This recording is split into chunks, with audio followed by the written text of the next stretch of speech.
Hi,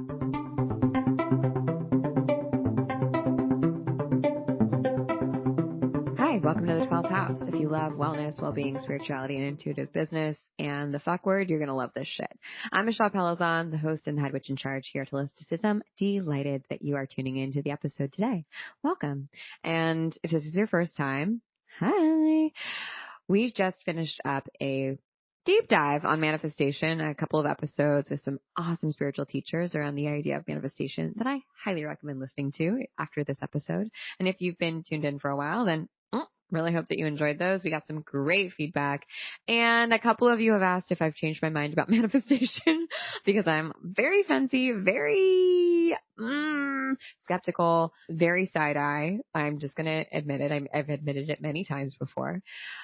Have I changed my mind? Yes. I feel like I've changed my mind on manifestation slightly. I have not changed my mind on the fact that I think that we should rename manifestation, or someone should, to delineate it from the sort of like MLM adjacent manifestation conversation that happens on Instagram and TikTok.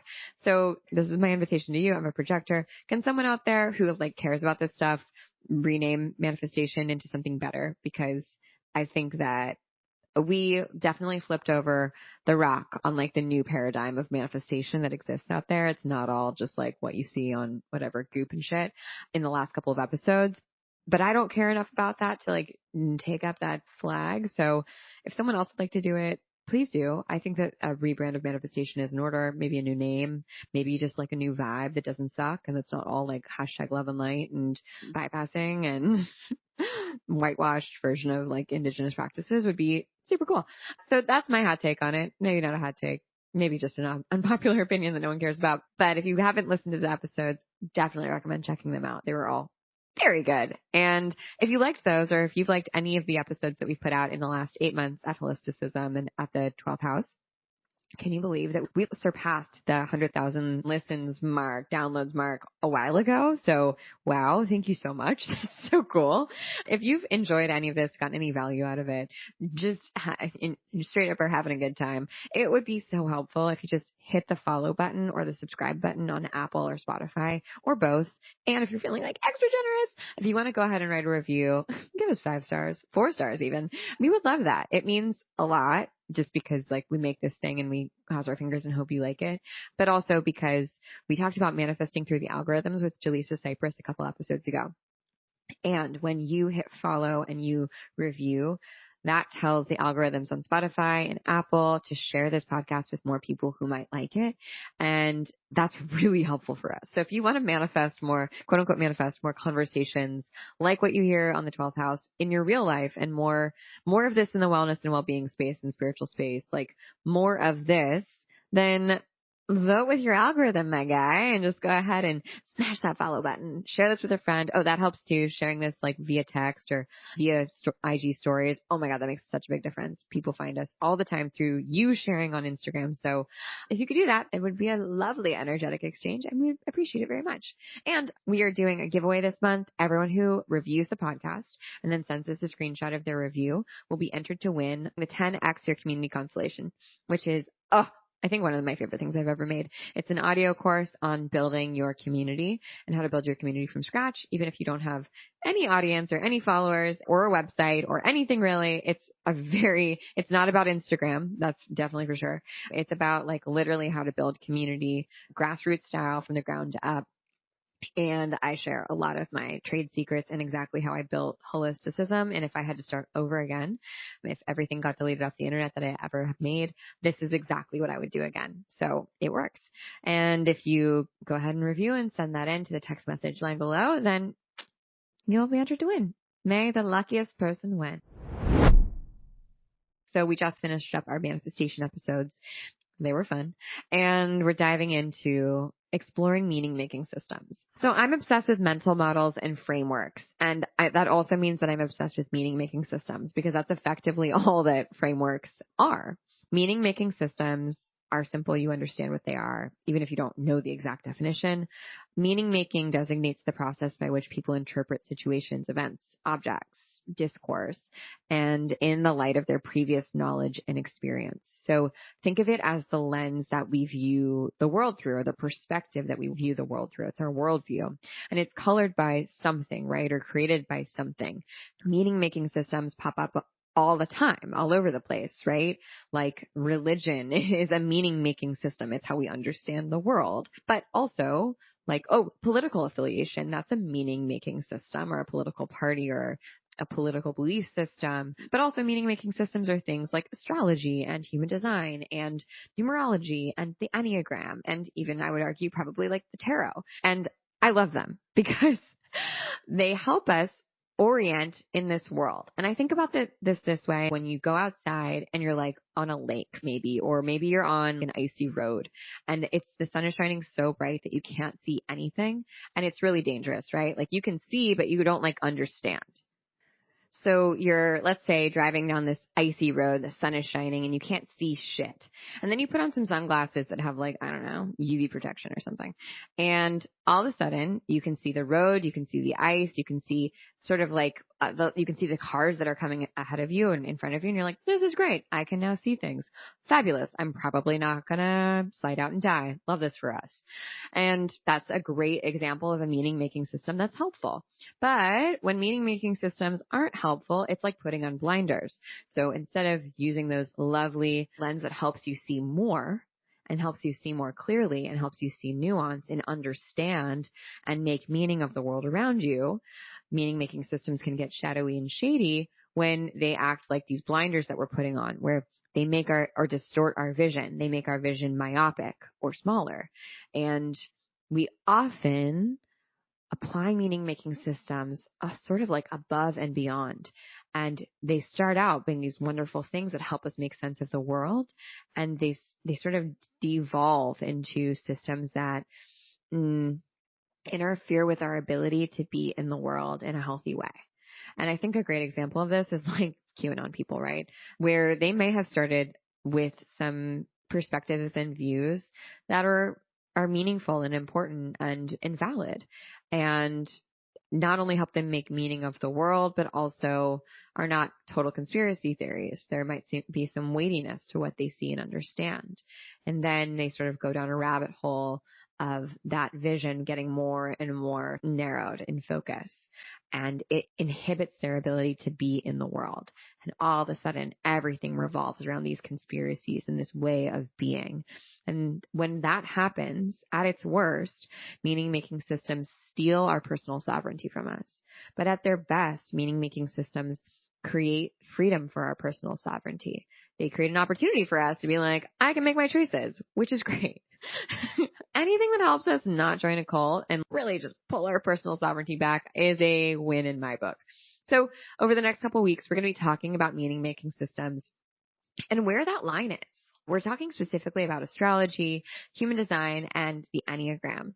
And I don't know about you, but I have definitely met people who live and die by some of these systems, to the point where you can't talk about the color of your socks without someone being like, oh, it's totally because you're a projector.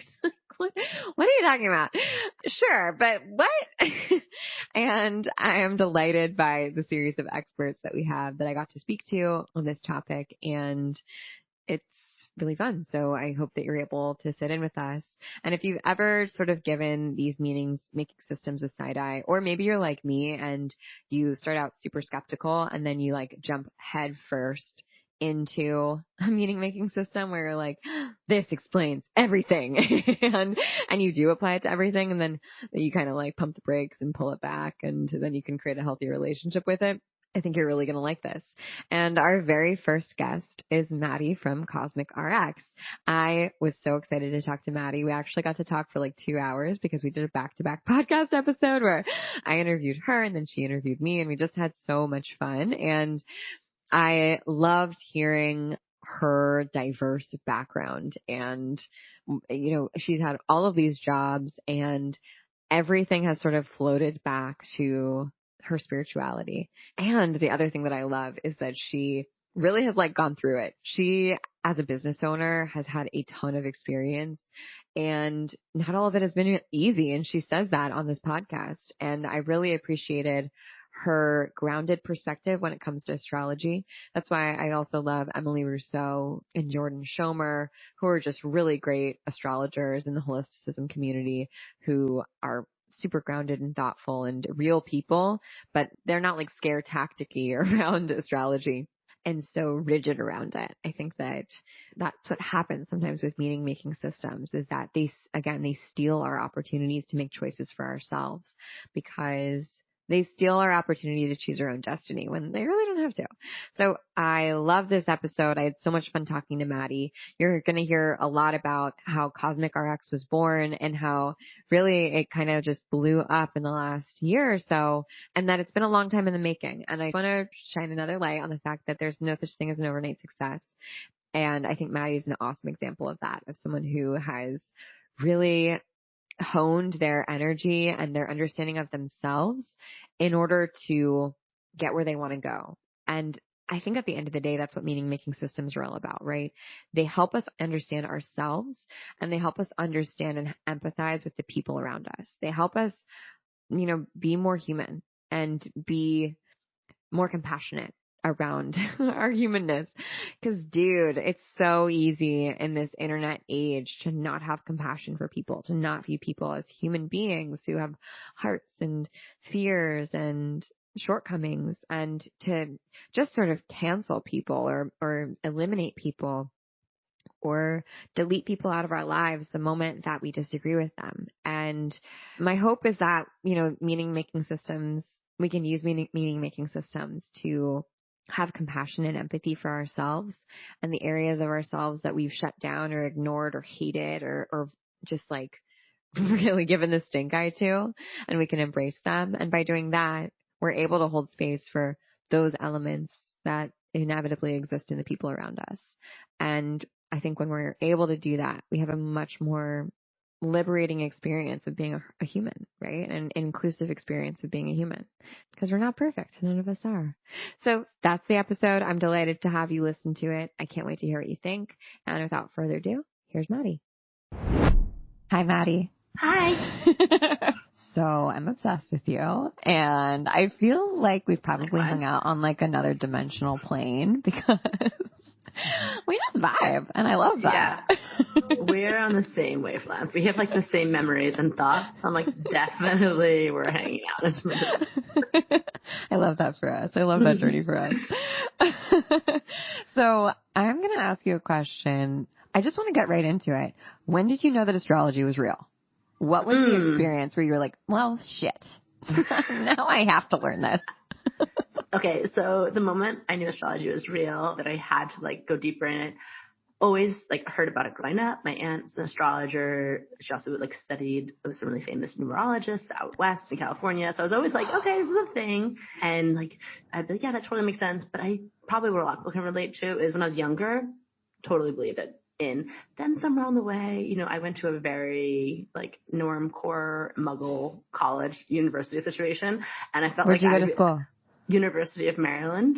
Okay, cool. Because I live in two worlds where I'm like a witch and mystical, but I'm also like, yeah, let's tailgate and throw back totally. some You're like, light I fucking beers. rocket beer pong, like a Natty Light. Yeah, that runs through my veins.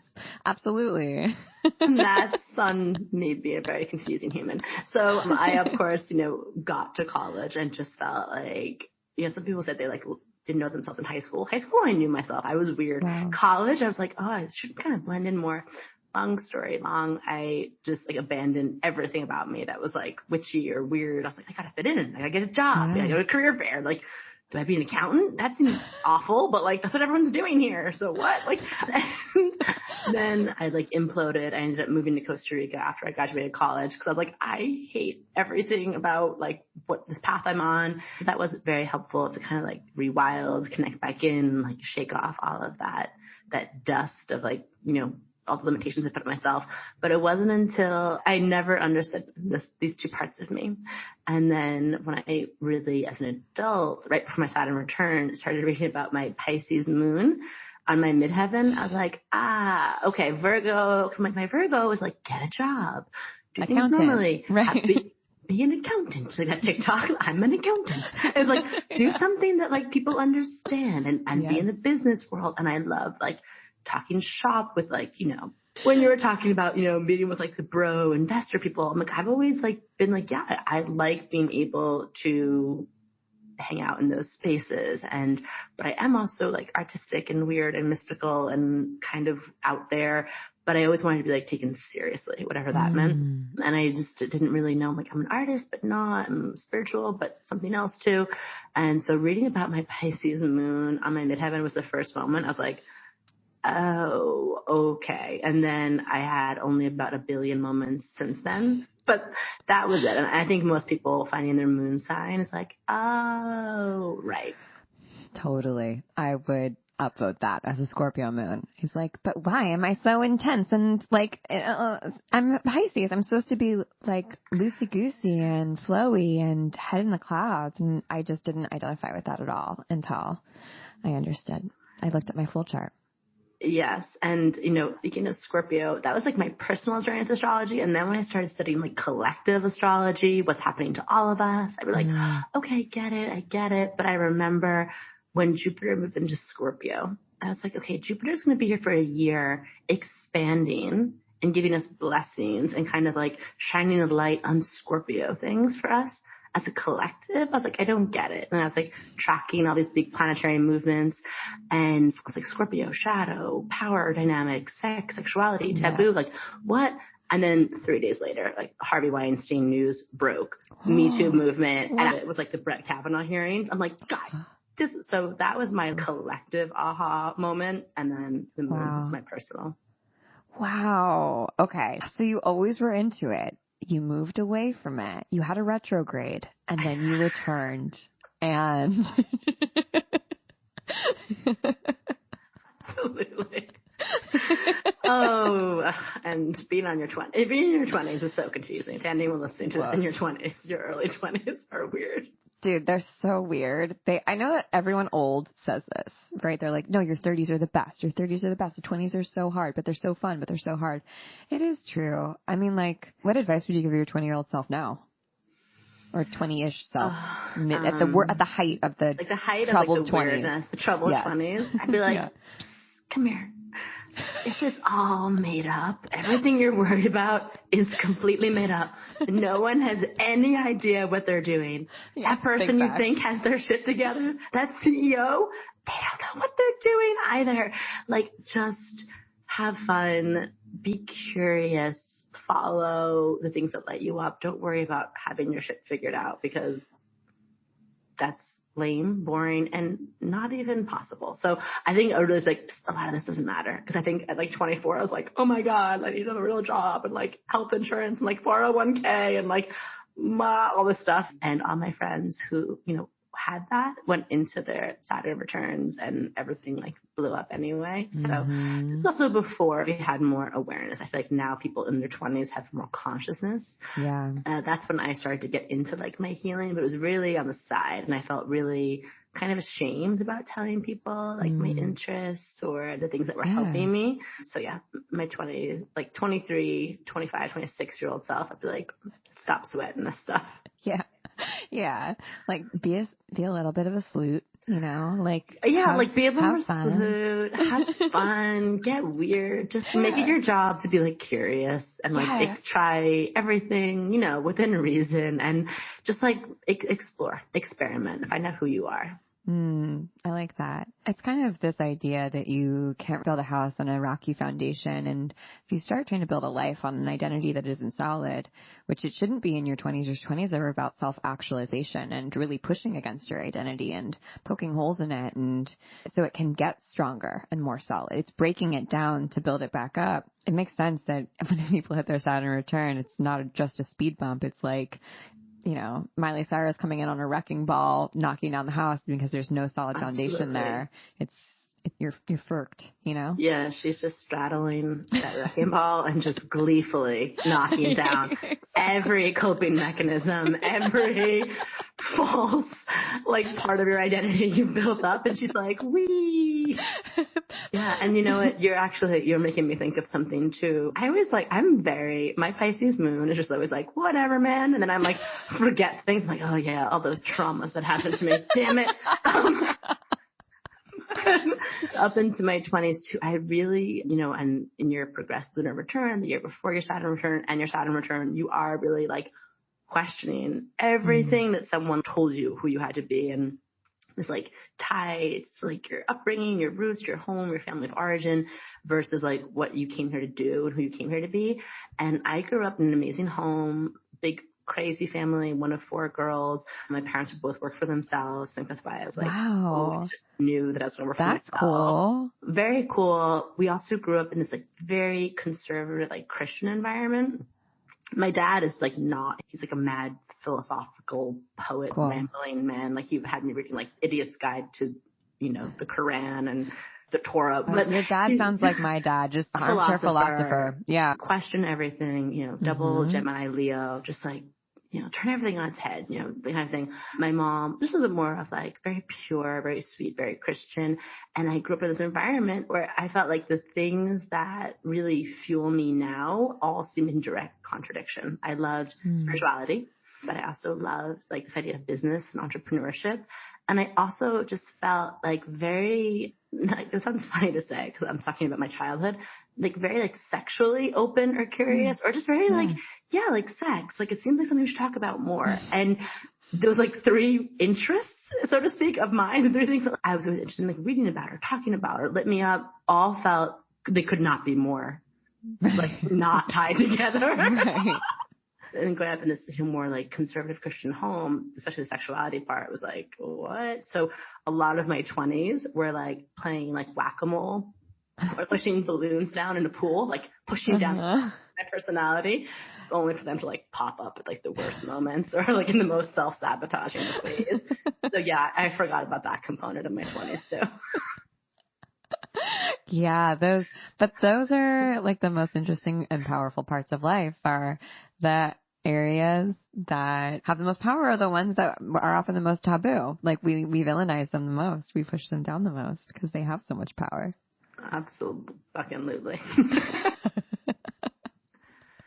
And now you have a job where you can do whatever you want. You can bring all those things together. Oh yeah. I've had so many like business coach or people have been like, gotta niche down to one subject. I'm like, no, I am going to talk about getting yourself off, building a business, dismantling systems of oppression, and also just like crystals and ghosts. Okay. And you can't hang with that. That's your own problem. If you can't handle that, if that doesn't fit in, you're boring. That's what that means. Profile.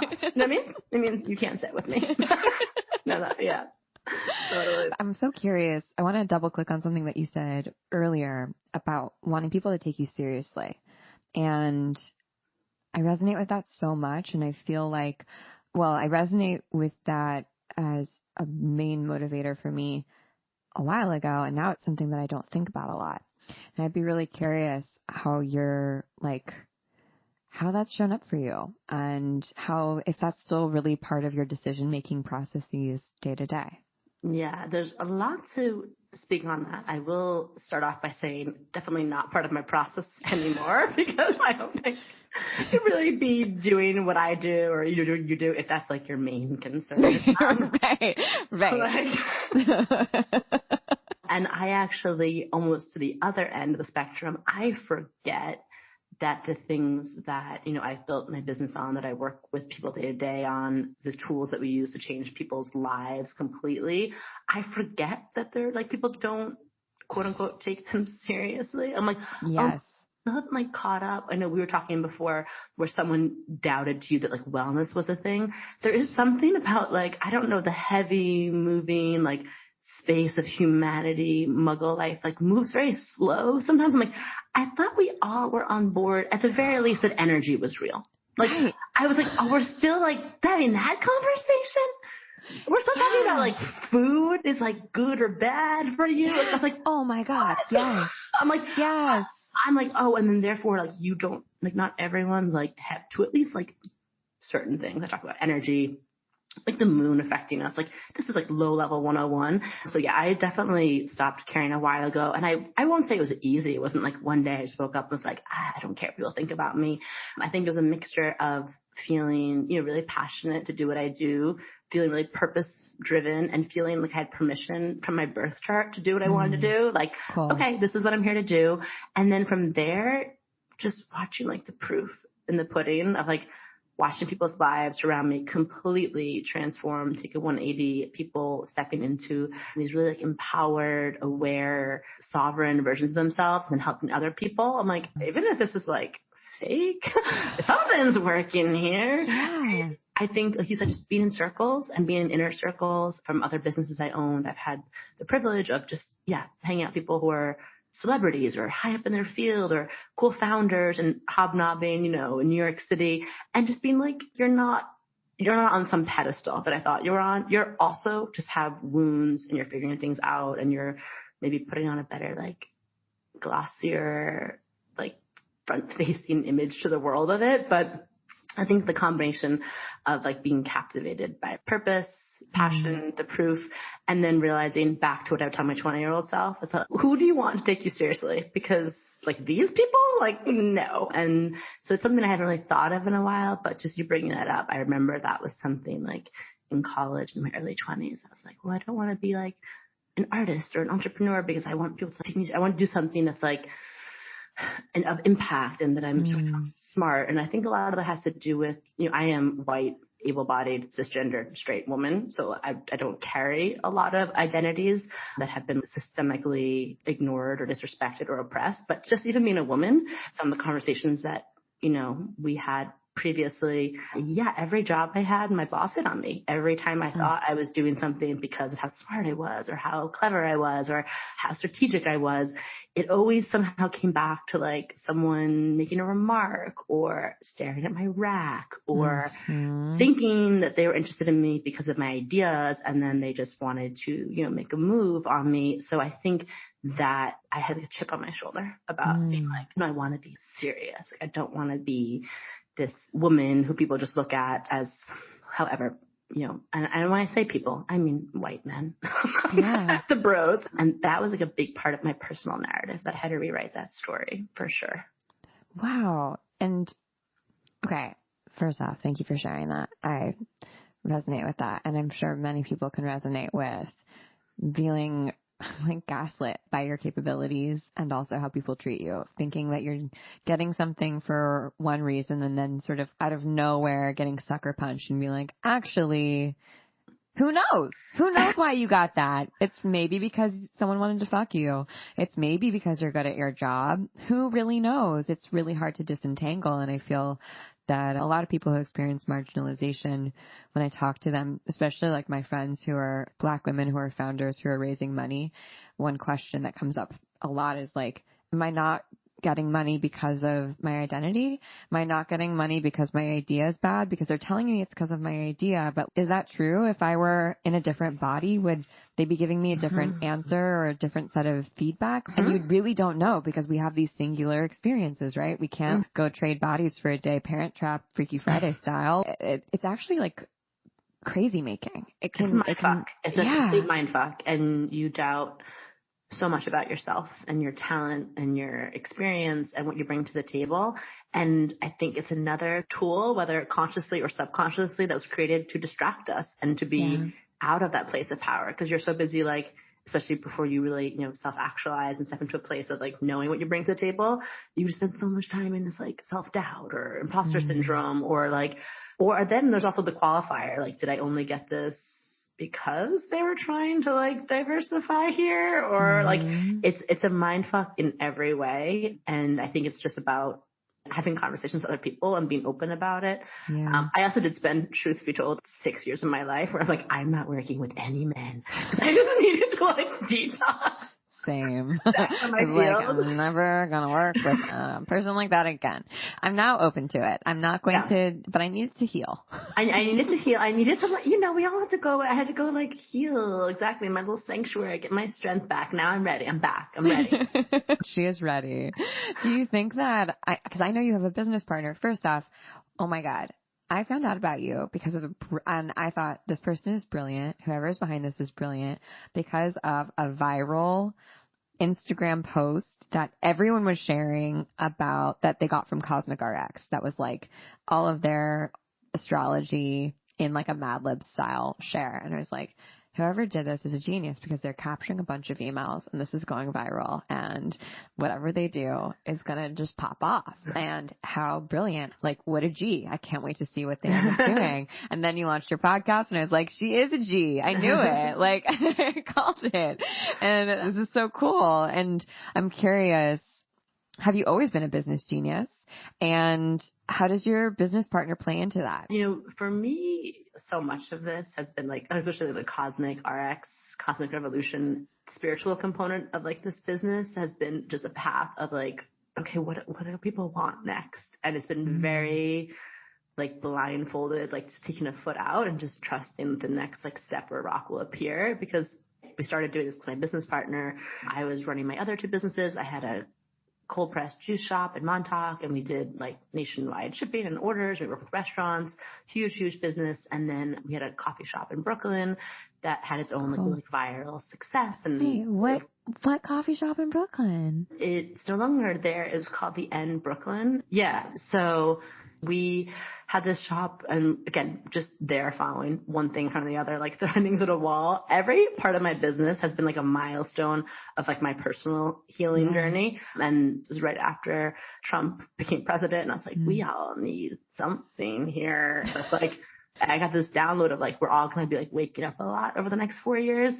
And so, okay, make drinks with things that seem fun and are Instagrammable, but make them have cool ingredients that connect people back to like health and wellness, but making things accessible, not affordable because we couldn't afford to make it affordable, but it was like, make things like fun, have people have like blue-green algae or, you know, Schisandra or at the time like CBD. And it was really fun, but it was stressful in some ways. Anyone who has like a brick and mortar place, it's so hard to have a brick and mortar. I bow to you. It was like every day. It was just something, especially in New York City. It was like, I exploded, and now there's like a pigeon that's taken over the cappuccino machine. He's really mean. And we have to pay him, and he's kind of bossy. And I'm like, oh God.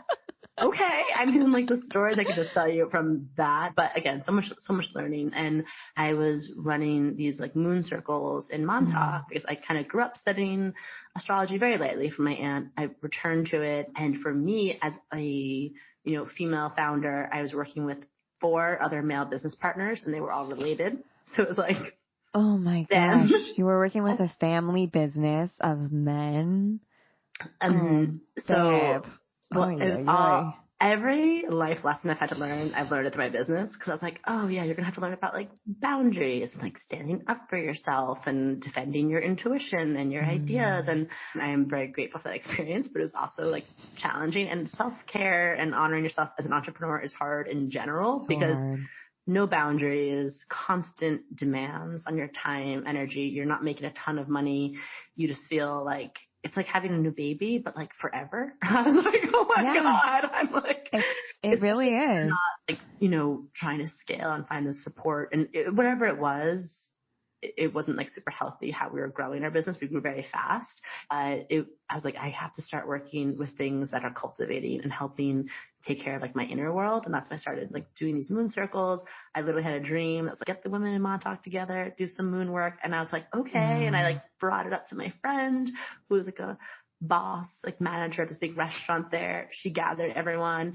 And then I was like, okay, who's going to lead this thing? And they're like, well, you. Like, it was your idea. And I was like, I'm so tired. I don't really know what I'm talking about. I'm just sweating. And then I saw, like a cardinal outside the window, which is, if you're anyone who's ever been to a psychic, it's like when a cardinal comes around, it's usually a very like blessed bird to see. And I was like, all right, I got this. So we led the circle. I started going deeper into my own work, and I kind of just noticed really fast the power of gathering together, the power of like taking that time, the power of honoring these other phases and rhythms. And as a fellow Cancer rising, I was like, all right, once I started working with the moon, it was like, great, life changed. I felt like I finally understood I'm like, oh, this is how my energy works. Like I am not really meant I change moods every 2 days. I need to work with the moon. Like I was like, before I work with the moon, I was very unwell. Sometimes my mental health really suffered. And I'm not saying it's a cure all for that, but it helped me understand how to honor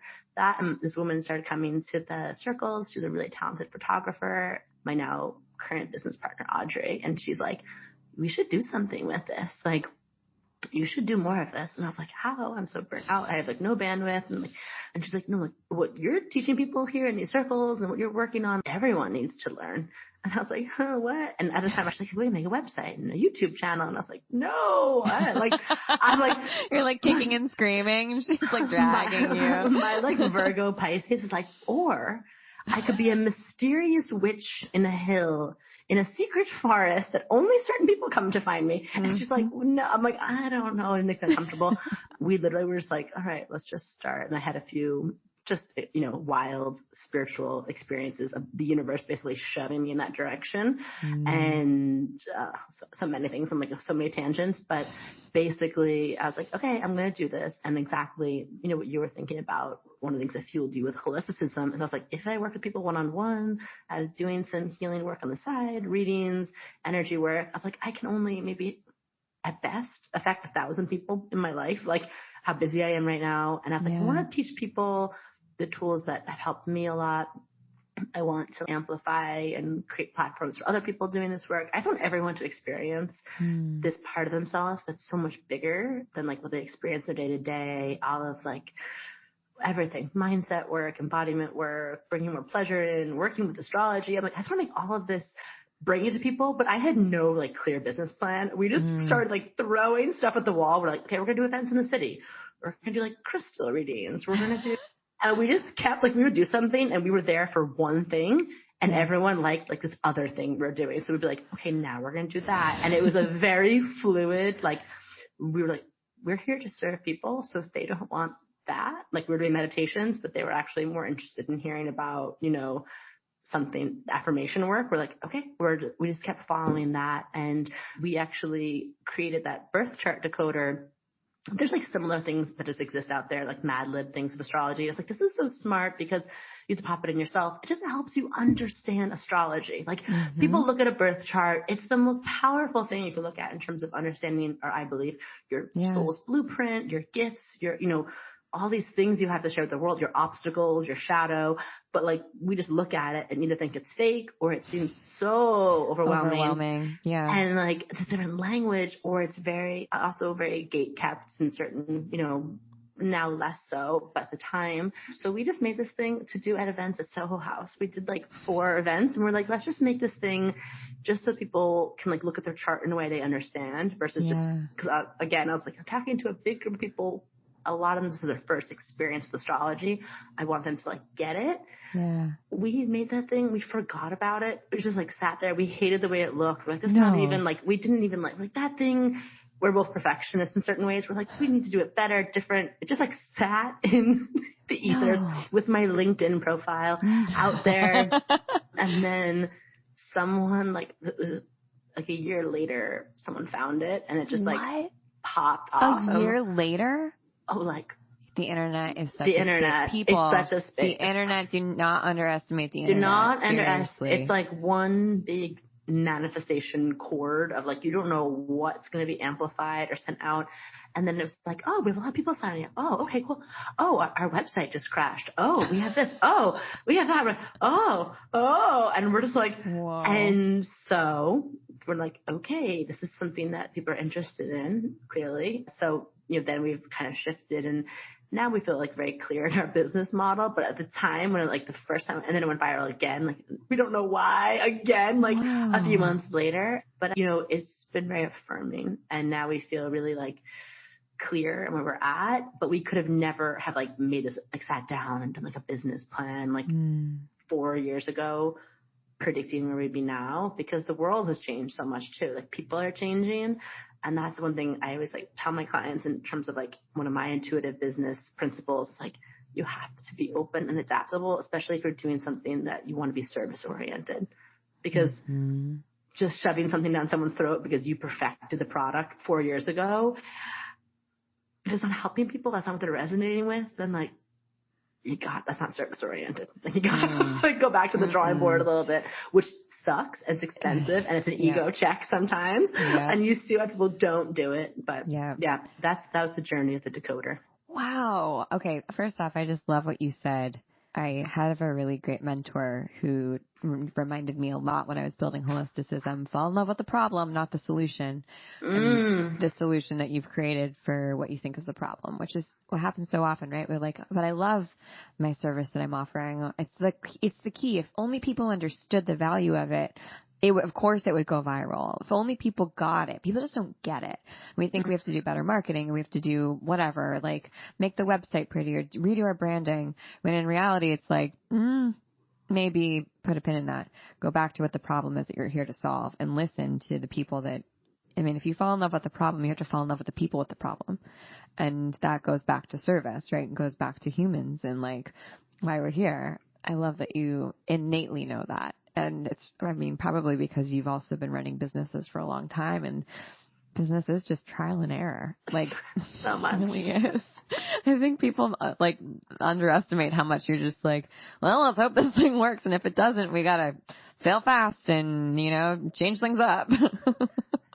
It's so funny. It just reminds me of it's like having like a toddler or something. We're like, I made this amazing homemade, beautiful baby food for you. And like, it's going to be amazing. Or like you get the expensive toy and then they just like want to play in the cardboard box. As an entrepreneur, you're like, oh, that's the thing that you like? Okay, cool. Like, let me just go back and just work on that a little bit more. And but a lot of trial and error. And I am a big, I do bring a lot of the spirituality into everything I do in terms of honestly, I'm not that person with perfect Instagram, perfect website. I never will. But the energetics, I think behind what you're doing too are so important. Like you said, I'm the problem and the people. And that's why energy hygiene and taking time for myself and clearing my energy and keeping my own bullshit out of my way as much as possible. I think it's important, the intention behind what you're doing always versus the actual thing, especially nowadays. But I think sometimes people get so caught up in is this the perfect? It's not what matters. It's not what matters.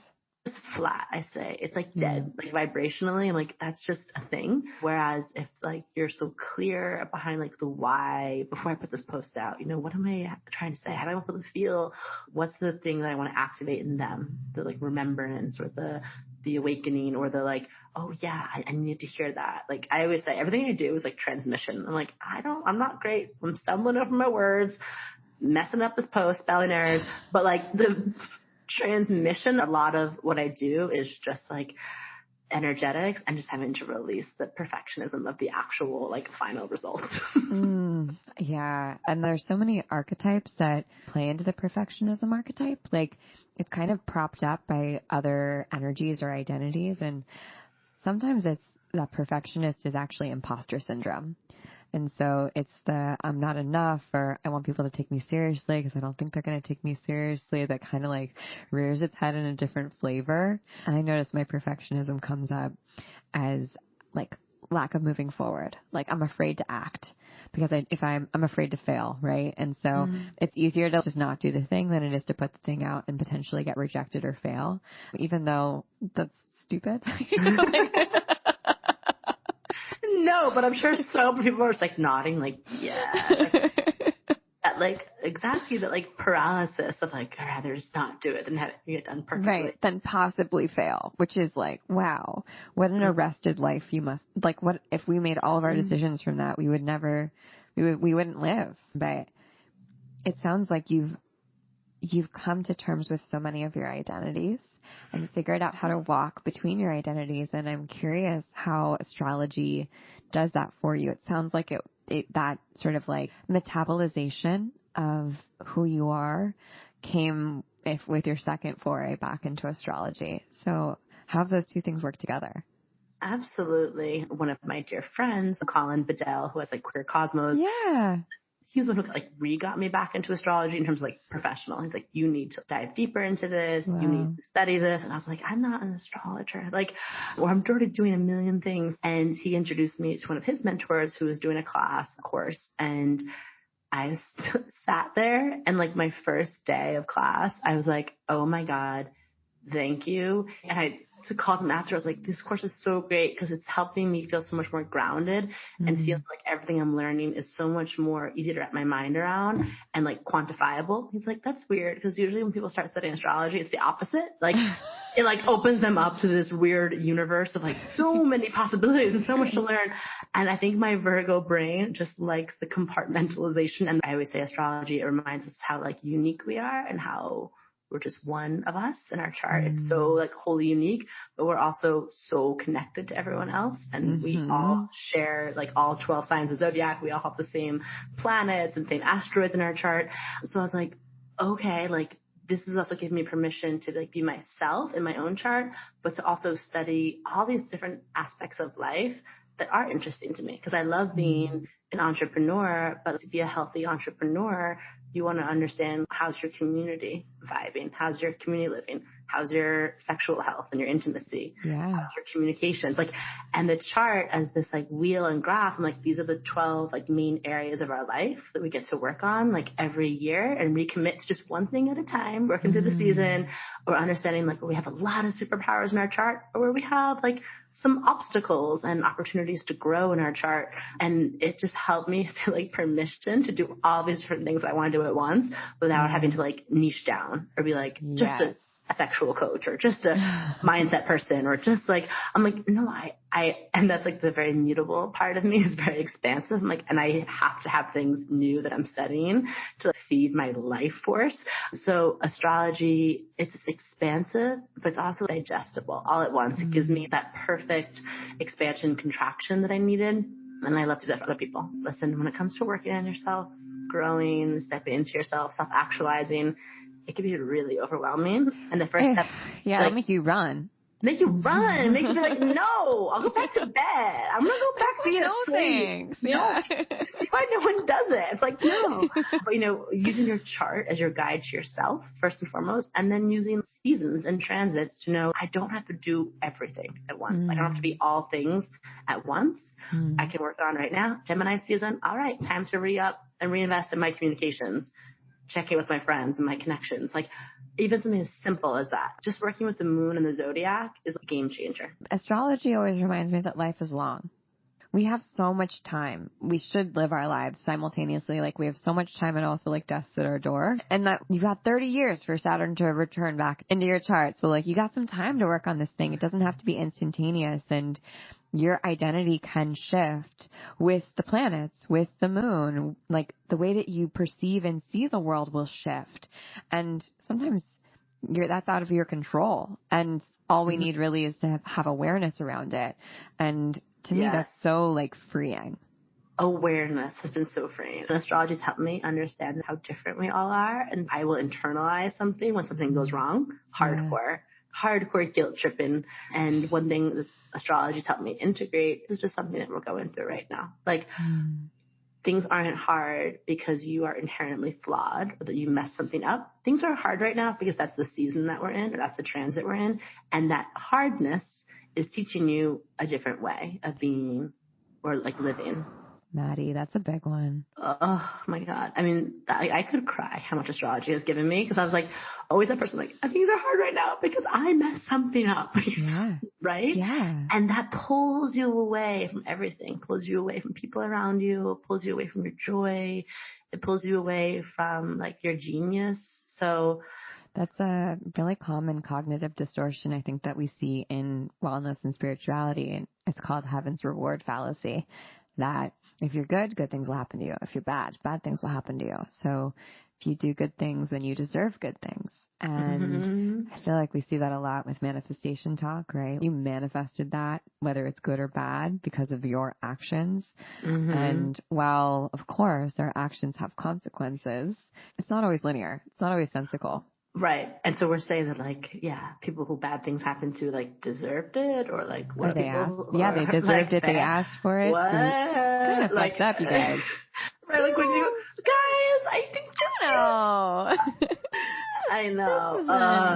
It feels a little too Dogmatic, exactly. And it all comes back to this weird threads, back to like purity, culture, Yes. Western Christian. I'm glad you said it because I was like, I don't know if I should say that right now, like but I kind of feel like that's where it comes from. It's like the great grandbaby of that way of thinking of like, oh, if you're good things happen to you. If you eat well and do all your perfect things, then like, I know this is one reason why I love you so much is like your critical thinking. I think, we talked about when you came on my podcast that like, a few years ago, it was like weird to say you were in the spiritual space. It was embarrassing for a reason people not taking you seriously or discrediting your experience or gaslighting you or just making you feel like you're like unhinged in some way. Right. Now I almost feel like there's a new wave of a certain hesitation. Like my whole business is founded on like the spiritual space, but there has to be so much active work to be like, well, there are different levels of that. And there are people who are using these like beautiful spiritual practices in ways that are inappropriate, problematic at best, and super harmful and like violent in like the other end of the spectrum. Yeah, it's toughy. It's a toughie. I am getting triggered by a lot of things. I have to like take like many days away sometimes from social media. I love manifestation work. I do. I think you do have an ability to actively co-create your life. We all have different circumstances and experiences, and we do have things that are bigger than us and that's why I really believe in, like, talked about on the podcast, like community care. So like, that's great if I'm manifesting all this amazing stuff for myself, but if I'm just like kind of playing the same old game or like leaving other people behind, like what does that mean for what I'm manifesting? And that really famous meme that goes around, it's like, did you manifest it or is it white privilege? I'm like, I've had to have so many come to Jesus moments about myself of like, I manifested that. I'm like, or was that just a privileged moment where right place, right time, born into the right body, and that's why that happened. And so, but like the critical thinking, it's just to believe in magic and understand it all, but then also like, how are you using it? For whom are you using it? And where do you tiptoe into, oops, I just bypassed over some huge other issues or evidence that points in a different direction just to fit this narrative or this thing that I'm selling. I really admire people who have been in certain fields, who have had things happen and then be like, my whole business was built on this teacher or this way of life. And now we're learning that that's a little problematic. And I'm okay with like breaking that down a little bit. There's certain people I've seen in my field do that. And I'm like, I bow to you because that's really hard to do. And then on the other note, I see people who just like plow on. They double down. Double down. We separate the teacher from the teachings or like just act like they never even heard anything that happened. And I'm like, eek. Like it just makes my whole body cringe and tense up. It's again not about being good or bad. Like we have many different parts of ourselves, but the intention and the awareness is like very there, and I really feel that from you energetically. I feel it from you too. Madi, this was such a delight. I'm so glad we got to spend our morning together. How can people find you and learn more about what you do and listen to your amazing podcast? Yeah, so come on down, listen to the podcast. We have the Cosmic RX Radio. You can find us at the Cosmic RX is like tools for daily cosmic wellness. Cosmic Revolution is we offer courses and certifications and group coaching for people who want to kind of step into their own change maker role in their life. And you can find me in my personal Instagram, like yours. It's mainly my dog, my husband, who I call my life wizard, and maybe the occasional theme party with my family. But that's at I am Madi Murphy. Beautiful. Madi, it was so great to talk to you. Thanks for making the time for us. Yeah, thank you so much, Michelle. All right. That is our episode. Thanks for tuning in and listening to the 12th house. We're so happy to have you. Like I said, we are giving away 10X Your Community Constellation. It is our audio course to help people build their communities in a thoughtful, fun, magical way. And it's one of my favorite things to teach. It is one of the courses that people tell me changed their life the most, which is really cool.